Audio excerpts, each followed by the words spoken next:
Hey there everyone, welcome back to Between the Lines. Today I wanted to talk a bit more about what's going on in the news today and what you probably heard or might not have about the state of our country, the election, our leading officials that are still at each other's throats, and what's going to happen from here. So let's get into it. The election drama is still continuing as Trump's mountain of litigation that he has filed in several different states is getting thrown out by judges left and right, and his former chief of staff, John Kelly, even has blasted him in a rare rebuke, saying that all of this not helping Biden get ready for the presidency is going to have catastrophic consequences for everyone else. And that's one of the biggest things that we've touched on. As Biden gets ready, he's going to need help from the current administration. Now, thankfully for us, Joe Biden did serve under Barack Obama for 8 years, and with that, he should have at least some experience to know what to expect and prepare for, even though he was the vice president instead of the president.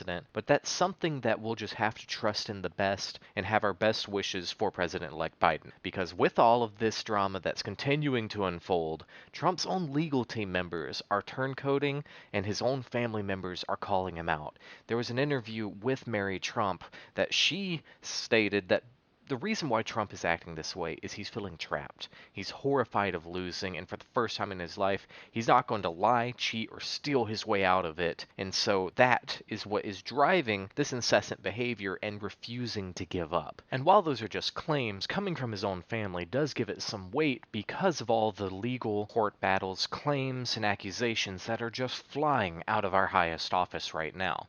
So again, it's one of those things where we can't do anything but sit and wait and wish for the best. But with that going on, this country needs to focus on recovery. From COVID to the hurricane season that has hit everything from Texas to Maine, everything is being affected right now and needs leadership more than division. One of our most populated and diverse states, California, COVID is running rampant, and this week it has reached its 1 millionth COVID-19 case and is seeing the highest rate of increase in number of daily reported infections ever since it started.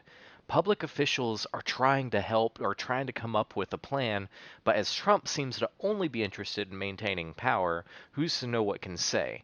We do have one statement from Trump regarding COVID, however, and that's that the vaccine will be widely available in April, but won't be available for places like New York State. And while that's caused some uproar, as it should, he blames the governor, saying that the governor wants to take time and doesn't trust where that's coming from. But when this comes down to it, that is the President of the United States telling American people that they won't have access to something that could be a life-saving game changer in this ongoing pandemic over a political squabble. Now, of course, the governor refuted that and plans to fight such things, and while we have to wish for the best and assume that President Trump wouldn't actually do that, it could have been taken out of context, or better yet, just something that was misinterpreted, but that is something that we can't really risk given the ongoing pandemic and the severity of it. Worldwide cases are going to all-time highs, and the U.S. has passed 10.7 million overall, with nearly 250,000 deaths. That's 250,000 people, all while our president is focused instead on a power grab to make sure that he's the one sitting in the Oval Office instead of trying to save those lives. And while I know that seems to be a very repetitive topic that keeps coming up, it's what's going on, and you can find that on any reputable news source or any media basically anywhere right now.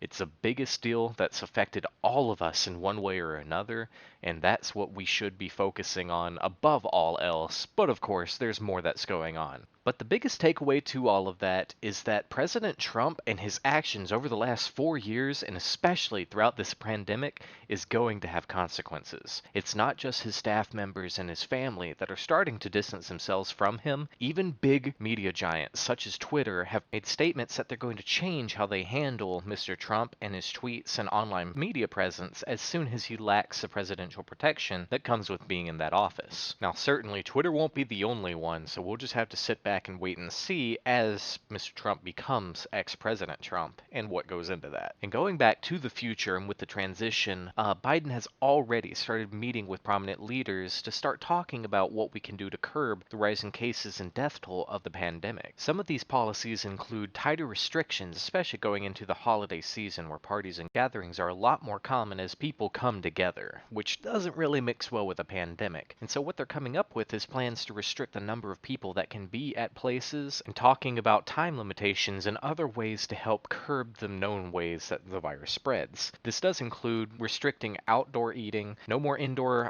restaurants for the time being or bars, and looking at other ways that can help just save lives because millions of people are being affected by this. 250,000 dead in the United States alone, and so many more around the world. It's hard to fathom, really. All of this could have been prevented with better leadership, with a better plan, and with better conflict resolution to the people that stood up against the solutions that were being proposed. This was a situation that required tact and finesse more than brute force and stubbornness. And now, so many have paid the price. Some, the ultimate price. And it's not pretty. To those that have been affected by COVID, our hearts go out to you. From Between the Lines, we sincerely hope that you stay safe out there in these crazy times until we find a cure or we can get past this. To those of you that have had direct experience with this, you don't need us to tell you, but it is really tragic that such a thing can exist here in 2020. With our modern medicine and with how much means we have to control outbreaks, to control things, and to have research that can go into fixing it, this is something that should have been taken more seriously. And that's where, thankfully, President-elect Biden has promised a swift and severe response to make sure that we get this under control so we can get back to growing together, to furthering everything that we care about while still staying safe while doing so. Because without balance, you can't have one or the other.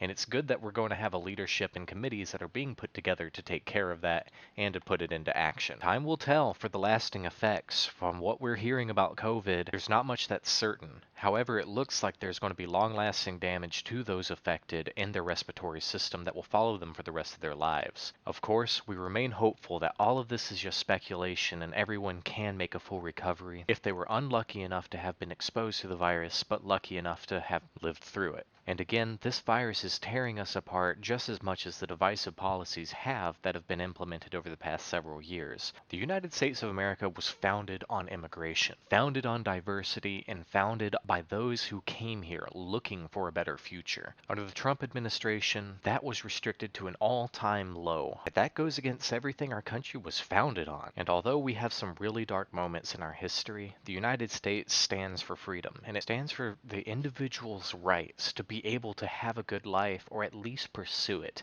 And that's what's been taken away, and hopefully Biden will keep his promises and we will be able to see a bright future moving forward to more health, more immigration, more diversity, and everything that can bring us together, which is the only way we're going to survive. So again, thank you all for tuning in. Please leave a comment below. Let us know what you think. What's going on in the states where you live? What are the local policies and what do you think needs to change for us to beat this, and what needs to happen for us to get to a better future? And of course, please hit that like button. It really helps us out, and don't forget to subscribe so you can see whenever we have new talking points that will come up as things happen throughout the world. And again, thank you for tuning in and joining us as we take another look between the lines. Take care.